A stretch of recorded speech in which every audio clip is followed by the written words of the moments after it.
Welcome back, everyone.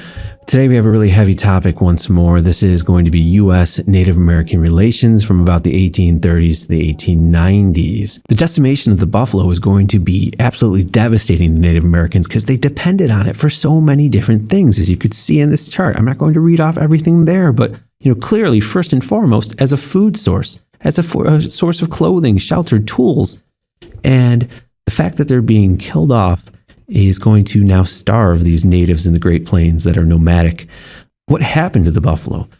Buffalo were seen as a hindrance to the Transcontinental Railroad, as they might loiter around tracks, possibly causing accidents. So railroads often paid people to try to kill bison and remove them from the area for that purpose. But there was also a much more nefarious purpose, which was specifically to hurt the Native American population. As the March of America's Manifest Destiny continued pushing westward, you had greater numbers of American settlers moving into and encroaching into Native American space. So reservations were created to try to keep natives on a small tract of land that would be out of the way of these westward moving migrants. To specifically address conflict between American migrants and these natives out in the Northwest, a treaty was signed in 1851 called the Treaty of Fort Laramie.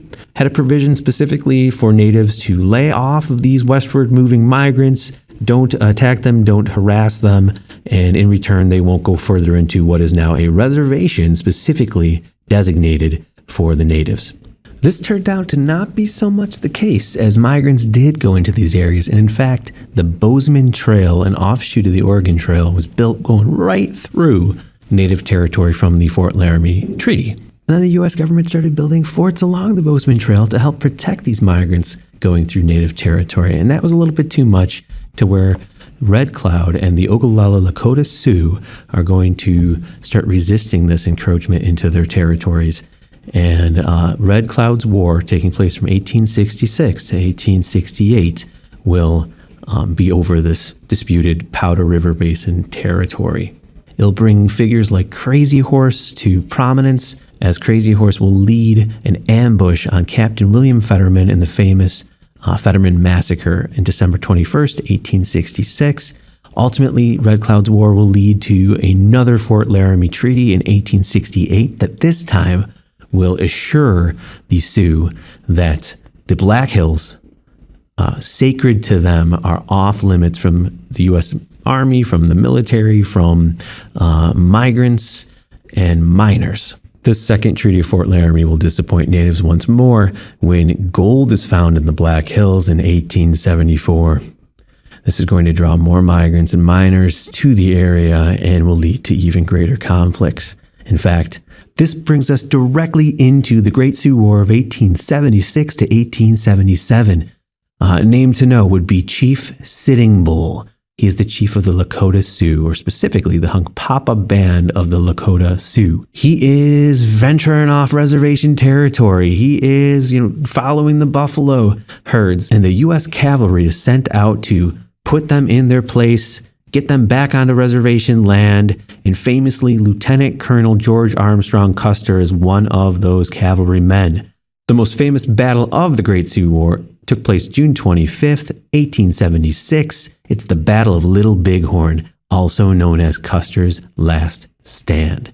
Crazy Horse and Gal, these two warriors of the Lakota Sioux, lead their men to surround George Armstrong Custer's men. Every last one of Custer's men is killed. Now, while this seems like a victory for the Sioux, technically, it's going to lead to a more aggressive pushback from the U.S. military, and ultimately the Sioux will be contained. Sitting Bull will initially protest this. He'll take his band up into Canada for 4 years, but ultimately they're not ready for the conditions, the cold weather, the lack of food. This is not a place that they're accustomed to. They will ultimately surrender and be put onto a reservation. Now, there was a famous spiritual leader and prophet of the Northern Paiute people, and his name was Wovoka. Wovoka started a ghost dance movement based around this ritual he did that included a dance and a chant. Now, the ghost dance movement was built around the idea that over time, Natives had fallen out of favor with their ancestors, and this is the reason why white settlers had come and been able to take over these territories. And if only they can get their ancestors back on their side through this ritual, they could turn the tides of things and get off the reservations and reclaim their land. Now, the Ghost Dance movement's influence spread, and it made its way to Sitting Bull on his reservation, to where the U.S. Army is suspicious of this as maybe something bigger, maybe some sort of rebellion that's building. And they try to take Sitting Bull in for questioning, and a scuffle breaks out, and he is shot and killed on the reservation. On December 29th, 1890, the U.S. 7th Cavalry Regiment surrounds an encampment of Sioux at Wounded Knee Creek at the Pine Ridge Indian Reservation in South Dakota. This group was potentially up to something no good, the U.S. cavalry thought. They had seen them doing the Ghost Dance, were suspicious of some rebellion. However, these natives were planning no such rebellion. The cavalry asked the natives to hand over their weapons and were confiscating their firearms. Now, one recounting of this event is that a deaf native named Black Coyote couldn't quite hear what was being asked of him and was refusing to hand over his gun. The firearm discharged, and the cavalry took that moment as an opportunity to open fire on the peacefully congregated natives at Wounded Knee, killing 150 at least to possibly even 300 people. This included men, women, and children. And this will be the end of Native Americans' resistance to reservation policies. So I've focused mostly on the Sioux Nation all this time, and not the Arapaho or Cheyenne, but they do have a story to tell as well. Now, inevitably, there'll be food shortages, and difficulties on the reservation will lead to them needing to branch out to find a supply of food. Now, Black Kettle, a chief of a band of Cheyenne, had consulted U.S. military and U.S. government agents about whether or not he could leave reservation with his people to go hunting and try to not starve to death. He had been told that as long as he flew the U.S. flag over his encampment, he could go to Sand Creek in southeastern Colorado. However, on the morning of November 29th, 1864, John Shivington and the 3rd Colorado Cavalry attacked this peaceful encampment of Cheyenne and Arapaho.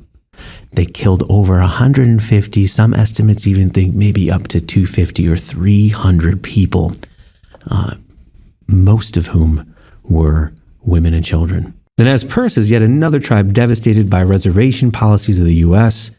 They thrived up in Washington, Oregon, and Idaho, and when gold was found in their homeland, they were forced in 1863 in another new treaty to move down to an Idaho reservation. They resisted, so instead they actually tried to escape to Canada. And in this case, the U.S. military actually fought to keep them from doing so. Chief Joseph eventually surrenders, and his surrender speech is very famously known. I'll read the final line from it. "Hear me, my chiefs. I am tired. My heart is sick and sad. From where the sun now stands, I will fight no more forever." In 1881, Helen Hunt Jackson publishes her book, A Century of Dishonor, and it has great intentions. It tries to point out all the times that Native Americans have been wronged through U.S. policy and action. However, its ultimate outcome is greater attention placed on assimilation. The very first Indian boarding school was the Carlisle Indian Industrial Boarding School, founded in 1879. The goal was to civilize Native Americans, to assimilate them into American culture. Assimilate's a huge word to know. It sounds a lot like the word similar, so you could use that to try to remember what it means, but assimilate means to try to teach people to take on the attributes of the culture around them, and they did so in a couple different ways. So the Indian boarding schools would force children off the reservation, take them from their families, put them into these boarding schools where they stayed for months, years at a time. They taught students English, Christianity, a United States-centric version of history. They were corrected if they used their native history. They were corrected if they spoke in their native language. They were taught American culture, forced to wear American clothing. And you can see here, the clothing they wore was very militaristic. Their hair was cut, and that might be one of the most noticeable things in these images, because long hair in Native American culture is typically very symbolic and meaningful. The famous motto of the boarding schools of this era was "Kill the Indian, save the man." The Dawes Act, or Dawes Severalty Act of 1887, is going to be another attempt to try to assimilate Native Americans into American lifestyle. Native Americans were never property-owning individuals. They didn't believe in private property ownership. They lived communally. They didn't have fences around individual homes or anything like that. No Western kind of concept of property. This act attempted to try to instill that upon them. It offered 160 acres of land to any family head, or 80 acres per any single adult that was interested in living on that land for 25 years. And once they had done that, they would gain U.S. citizenship and get to keep that land as well. Now, to some extent, you might say that sounds kind of like maybe a good thing for some people, but at the same rate, most of the actually good land was not given redistributed to these Native American families. 90 million acres of surplus land were sold off to white settlers, not the Native Americans. Beyond the time frame of what we're studying in this unit, there are some good things that kind of start to happen. The Indian Citizenship Act of 1924, signed into law by President Calvin Coolidge, it sounds great in premise, but one thing citizens should have the right to do is vote, and not all states will immediately grant voting rights to natives, even after this Citizenship Act is passed. However, you can argue that in 1934, President Franklin Roosevelt's Indian New Deal, as it was nicknamed, did actually go much further. It ultimately did a 180 and tried to reverse the assimilation policies of the Dawes Act. It promoted the reteaching of native cultures. It restored tribal ownership of land, promoted self-governance, allowed them to manage their own land, to manage their own resources, to start their own businesses on reservation land and otherwise. Federal funding was given to tribal education, healthcare, and economic development in general. Now that's going to do it for this video, but hopefully it helps you gather a little bit more insight into the nature of U.S. Native American relations. Thank you, and have a great rest of the day.